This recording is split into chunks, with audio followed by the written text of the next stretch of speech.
Et si le véritable choc de l'actualité n'était pas le missile en lui-même, mais ce qu'il dévoile sur notre époque? Récemment, la Russie a annoncé la mise au point d'une arme secrète, inédite, dont la révélation a secoué toute la planète diplomatique. Pourtant, au-delà du fracas médiatique, c'est l'équilibre du monde qui vacille. Chaque puissance, des États-Unis à la Chine, en passant par l'Union européenne, réévalue ses alliances, revoit ses stratégies et laisse ses craintes dicter ses choix. Il suffit de repenser à la crise des missiles de Cuba, au début des années 60, pour comprendre la portée d'une telle annonce.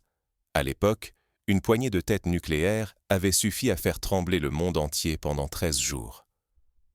Aujourd'hui, la simple révélation d'une arme nouvelle provoque des secousses comparables dans les chancelleries et sur les marchés financiers. Mais l'essentiel n'est pas dans la prouesse technologique. Ce qui importe vraiment, c'est l'intention soigneusement calculée derrière ce coup d'éclat. Dévoiler une arme, ce n'est pas seulement afficher sa force militaire, c'est transmettre un message codé à la planète, manipuler la perception de l'opinion publique, installer le doute au cœur des nations rivales. C'est un jeu d'échecs grandeur nature, où chaque pièce déplacée sur l'échiquier mondial est scrutée, analysée, interprétée. Dans l'ombre de cette démonstration, la sécurité n'est souvent qu'un prétexte commode. Ce qui se joue vraiment, c'est l'équilibre de la peur. Depuis la fin de la Seconde Guerre mondiale, cet équilibre s'est imposé comme le socle fragile de la stabilité internationale. On se souvient de la doctrine de la destruction mutuelle assurée qui a tenu l'humanité en haleine pendant toute la guerre froide. Chacun craignait que l'autre n'appuie sur le bouton, et cette terreur réciproque a paradoxalement préservé la paix entre les grands. Aujourd'hui, la course invisible à l'armement se poursuit, mais elle se double d'une compétition d'influence psychologique. L'impression de danger devient un outil de pouvoir plus redoutable que l'arme elle-même. Les États rivalisent d'ingéniosité pour entretenir l'incertitude, vendre la peur comme une marchandise précieuse. Cette incertitude change de main, s'impose, et façonne les réactions mondiales avant même que le risque ne soit réel. Prenons l'exemple historique du programme Star Wars, lancé par les États-Unis sous Ronald Reagan dans les années 80. Le simple fait d'annoncer la création d'un bouclier spatial contre les missiles soviétiques avait provoqué une panique stratégique à Moscou, forçant l'URSS à investir des sommes colossales dans la recherche militaire, contribuant à son effondrement économique. La force de l'annonce, et non de la technologie, avait déjà changé le cours de l'histoire. Oublier ce jeu occulte, c'est succomber à l'illusion d'une protection achetée au prix fort. C'est accepter que des milliards, détournés vers les arsenaux, manquent aux écoles, aux hôpitaux, à la vie quotidienne de chacun. En France, par exemple, le budget de la défense dépasse désormais 50 milliards d'euros par an, alors que de nombreux services publics connaissent des difficultés croissantes. Ce déplacement de ressources n'est pas anodin. Il façonne la société dans ses priorités et ses injustices. C'est aussi laisser une minorité profiter de chaque nouvelle panique, pendant que la majorité paie le prix de la peur. Les sociétés qui investissent massivement dans l'armement voient souvent les inégalités se creuser. Les grandes entreprises du secteur, comme Lockheed Martin ou Rostec, enregistrent des bénéfices records à chaque crise internationale, alors que les citoyens ordinaires subissent l'austérité et la précarité. Pour saisir la portée de ce choc, il faut cesser de fixer le missile et commencer à déchiffrer ce qu'il masque. Une métamorphose silencieuse de l'ordre international, où chaque onde de peur déplace les lignes du pouvoir global. Dans les années 30, la montée des fascismes s'est accompagnée d'une surenchère dans l'armement et la propagande. Aujourd'hui, le mécanisme se répète, mais il s'est sophistiqué. La peur est instrumentalisée à une échelle inédite, grâce aux médias et aux réseaux sociaux. Mais comment en est-on arrivé là? Décortiquons les racines de cette stratégie de la peur et ce qu'elle change pour chacun d'entre nous. Depuis quand la peur s'est-elle hissée au rang de première monnaie du pouvoir mondial? À observer les grandes puissances, on perçoit une compétition acharnée, où chaque progrès militaire se transforme en bras de fer pour l'intimidation absolue. Rien d'étonnant donc, à ce que la Russie choisisse aujourd'hui de révéler une arme secrète. Ce geste n'est pas seulement militaire, il obéit à un calcul précis, politique, économique, destiné à frapper les esprits autant qu'à bousculer l'équilibre fragile des puissances. Pensons à la révélation du missile hypersonique russe Avangard en 2018. Ce n'était pas seulement la présentation d'une arme, mais une déclaration d'autonomie stratégique et un signal aux États-Unis. Derrière chaque démonstration de force s'esquisse un message invisible. L'exposition d'une arme ne vise pas uniquement à inquiéter l'ennemi, mais à influer sur les marchés, à tester la solidité des alliances, à façonner l'opinion publique. Il suffit d'un missile exhibé, d'une vidéo de test savamment orchestrée, pour que la planète suspende son souffle, que les bourses s'affolent. Souvenons-nous du test nord-coréen de 2017. Un simple tir de missile balistique avait fait plonger les places financières asiatiques et entraîné une flambée des prix de l'or. Dans ce théâtre de la peur, chaque geste est méticuleusement mis en scène, rien n'est laissé au hasard. Il s'agit d'un art consommé de la communication, où l'image du chef d'État supervisant le lancement compte autant que la réalité militaire. Cette mise en scène permet de renforcer la position intérieure du dirigeant, de détourner l'attention des problèmes économiques ou sociaux et de rallier la population autour du drapeau. Le système mondial, longtemps dominé par la confiance occidentale, vacille désormais. Les certitudes s'effritent. L'avantage militaire jadis acquis à l'Occident se fissure, contesté par une Russie qui maîtrise l'art de la menace et celui du timing. Tandis que l'économie mondiale tangue, que la cohésion des alliances chancelle, la moindre faille devient une opportunité pour ceux qui savent jouer de la peur. Les sanctions contre la Russie, loin de l'isoler totalement, ont poussé Moscou à renforcer ses liens avec la Chine, l'Inde et même certains pays africains, créant de nouveaux équilibres imprévisibles. Ce qui se trame va bien au-delà de la course technologique. Désormais, l'arme suprême, c'est la capacité à orchestrer l'incertitude et à manipuler la perception mondiale. Pour chaque euro versé dans ce jeu dangereux, ce sont des milliards soustraits à la santé, à l'éducation, au bien-être collectif. À mesure que la peur monte, la richesse réelle s'effrite et la sécurité s'éloigne, remplacée par une illusion savamment entretenue. Dans les années 70, la guerre du Vietnam avait déjà illustré ce phénomène. L'Amérique avait englouti des sommes astronomiques dans le conflit, au détriment de la lutte contre la pauvreté ou la ségrégation. Fermer les yeux sur cette réalité, c'est accepter que la menace dicte nos existences. C'est courir le risque de rester passif dans un monde où la peur façonne l'économie, la politique et nos rêves d'avenir. Rester spectateur, c'est laisser une poignée d'acteurs fixer le coup d'une sécurité qui n'existe que dans l'apparence. À chaque fois que l'on consent à ce jeu, on enchaîne le futur à des intérêts particuliers, souvent opaques. Mais comment en est-on arrivé là? Derrière chaque annonce d'armement, une logique plus vaste façonne nos sociétés, bien au-delà des frontières visibles. L'histoire regorge d'exemples où la stratégie de la peur a été utilisée pour consolider le pouvoir, détourner l'attention ou imposer des choix budgétaires contestés. Que l'on pense à l'escalade de la course aux armements durant la guerre froide, ou à la rhétorique sécuritaire post-11 septembre 2001, le schéma se répète. L'angoisse justifie l'exception, l'urgence masque les débats démocratiques. Et si, derrière chaque missile lancé, se cachait autre chose qu'un simple acte de guerre? Et si c'était un message, adressé directement au marché financier? Aujourd'hui, la militarisation ne se limite plus au champ de bataille. Elle façonne les alliances, rassure les investisseurs, attire de nouveaux partenaires. Une arme secrète, désormais, n'est pas qu'un exploit technique. C'est un signal envoyé de la bourse de Moscou à Wall Street.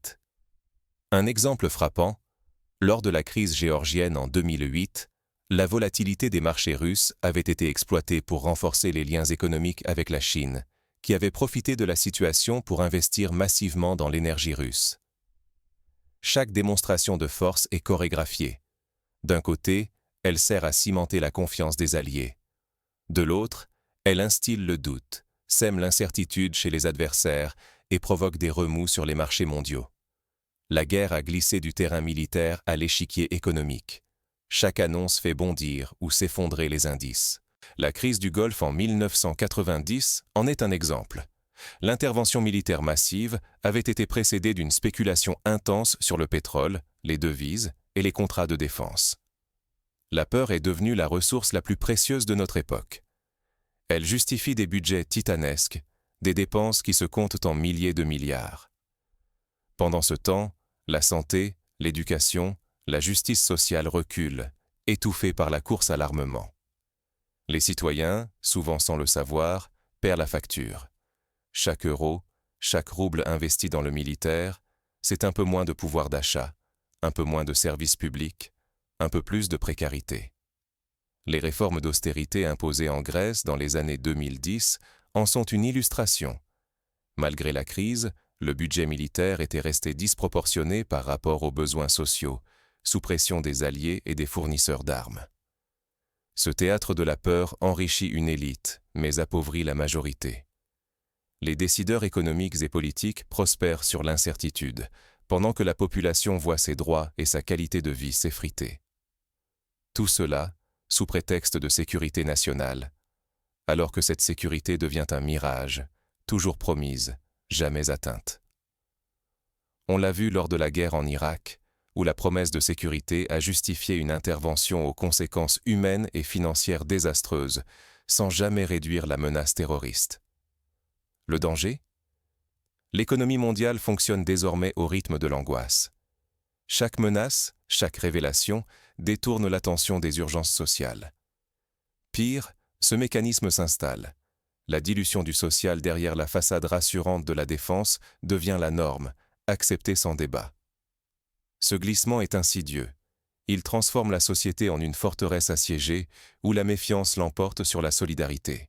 Jusqu'où ira cette fuite en avant ? Et à quel prix pour nos sociétés, pour notre avenir commun ? Posons-nous la question. Voulons-nous d'un monde où chaque progrès technologique ne sert qu'à alimenter la peur, où l'innovation est confisquée par la logique militaire ? Mais derrière cette mécanique bien huilée, qui manœuvre réellement les ficelles ? Et que risquons-nous à laisser la peur gouverner nos priorités collectives ? Les mécanismes de décision échappent souvent au contrôle démocratique. Les contrats d'armement se négocient dans l'opacité, entre gouvernements et multinationales, loin du regard citoyen. Et si la véritable arme, c'était l'incertitude elle-même ? Désormais, le danger n'est plus seulement technologique ou destructeur. Il s'insinue au cœur même de nos sociétés. La peur n'est plus un simple outil, elle devient la norme, un langage universel parmi les puissances mondiales. La militarisation se propage dans la culture, l'éducation, la recherche, jusqu'à influencer la façon dont les médias relatent l'information. En normalisant la peur comme levier diplomatique, c'est la société civile qui s'effrite. Sous la menace constante, la confiance disparaît, les débats se crispent, l'espace démocratique se rétrécit.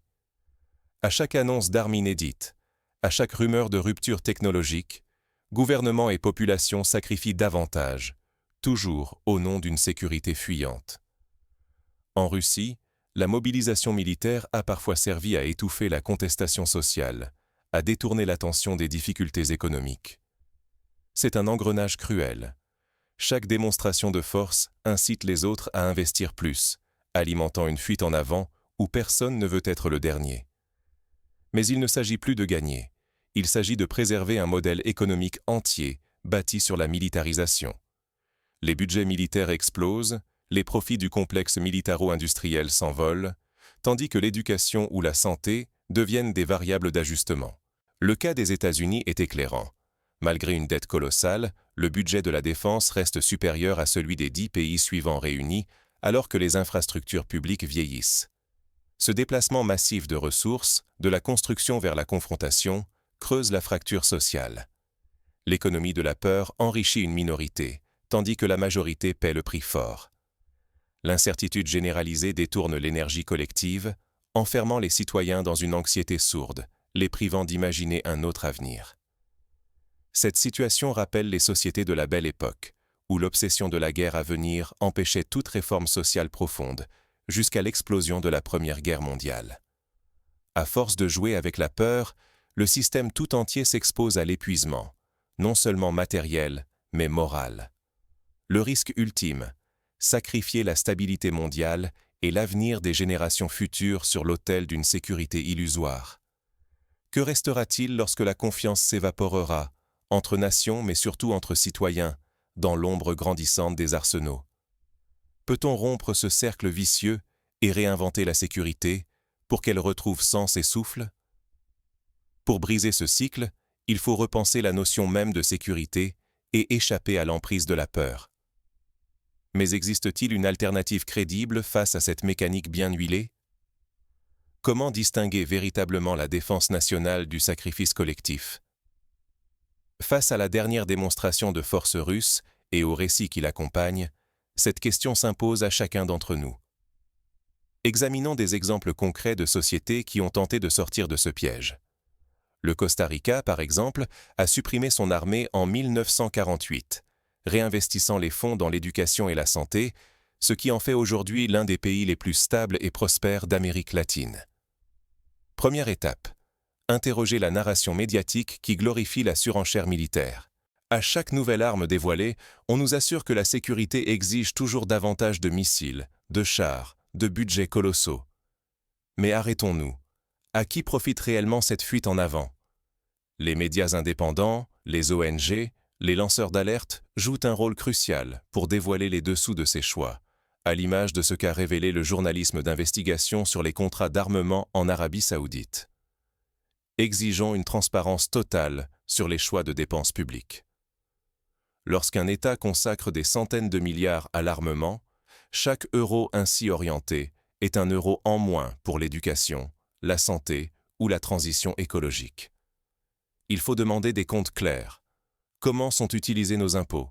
Qui fixe ces priorités? Pourquoi ces débats restent-ils hors de portée du citoyen? En Suède, par exemple, le débat sur la défense est ouvert et transparent, chaque décision majeure étant débattue publiquement et soumise à l'examen du Parlement. Refusons la définition officielle de la sécurité sans la remettre en question. Est-elle vraiment synonyme de protection des citoyens ou masque-t-elle trop souvent la défense des intérêts d'un État, d'une industrie, d'une minorité puissante? La véritable sécurité ne devrait-elle pas garantir la stabilité économique, la cohésion sociale, l'accès à l'avenir, plutôt que la multiplication des engins de destruction? Les sociétés nordiques, qui investissent massivement dans le social, affichent un sentiment de sécurité intérieure bien supérieur à celui de pays ultra-militarisés. Rappelons-le haut et fort, chaque euro injecté dans la guerre est soustrait à l'avenir commun.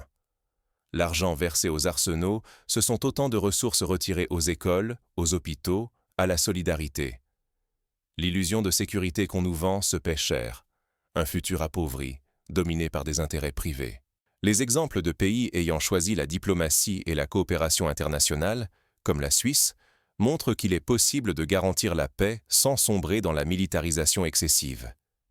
Le plus grave, rester spectateur, c'est laisser d'autres choisir le prix de notre sécurité, souvent factice. Croire que la puissance militaire nous protège, c'est accepter sans broncher un modèle qui fragilise notre quotidien et celui des générations futures. L'histoire récente nous enseigne que l'empilement des armes n'a jamais garanti la paix durable, mais a souvent préparé les catastrophes à venir. Comment briser ce cercle?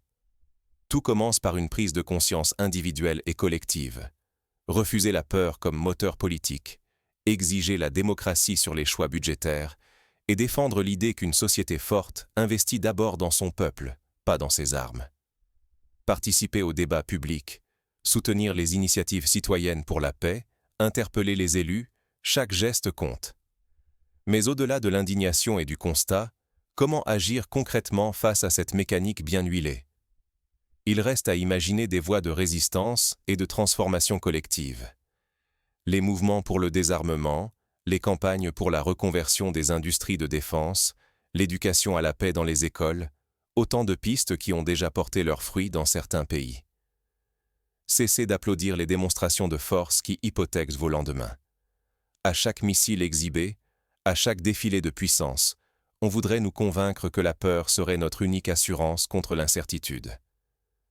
Mais en applaudissant ces mises en scène, nous devenons complices d'un système qui transforme notre angoisse collective en profit pour une poignée, sacrifiant le vrai progrès du plus grand nombre. Désormais, l'économie de la peur prospère. Nous échangeons notre dignité et notre avenir contre une promesse de sécurité toujours plus vacillante. Tant que nous acceptons cette logique, tant que la peur guide nos choix, nous renonçons à notre pouvoir de réclamer mieux que des mirages de sûreté. Il est temps de casser ce cercle. Se libérer de la peur organisée, c'est imaginer un monde où la sécurité ne s'affiche plus par la taille des arsenaux, mais par l'accès à la santé, à l'éducation, à la justice et au respect de la vie pour tous. Les expériences de justice transitionnelle, de dialogue interculturel, de diplomatie citoyenne montrent qu'il existe d'autres voies pour bâtir la paix, loin de la logique de l'escalade. Chaque euro consacré à l'armement, c'est un euro en moins pour l'école de vos enfants, pour l'hôpital de votre quartier, pour vos vieux jours. Chaque minute passée à craindre l'ennemi invisible est un instant volé à l'avenir qui vous appartient. Il est possible de s'inspirer des modèles où la prévention, la coopération internationale et l'investissement social l'emportent sur la menace et la division. La vraie force n'est pas de céder à la panique, mais de questionner les récits imposés et d'exiger une autre définition de la sécurité. Une sécurité qui ne divise pas, qui ne s'achète pas au prix du renoncement, mais qui protège la dignité, l'espoir et la prospérité de chacun. Il suffit parfois d'un mouvement citoyen, d'une pétition, d'un vote éclairé pour amorcer le changement. N'abandonnons plus notre avenir aux puissants et à leur théâtre militaire. Refusons de devenir la monnaie d'échange de leur jeu. Rappelons-nous, ceux qui orchestrent la peur ne règnent que si nous acceptons d'y croire. Et si, collectivement, nous choisissions enfin de résister à la peur, de défendre le bien commun et de bâtir une sécurité partagée pour aujourd'hui et pour demain.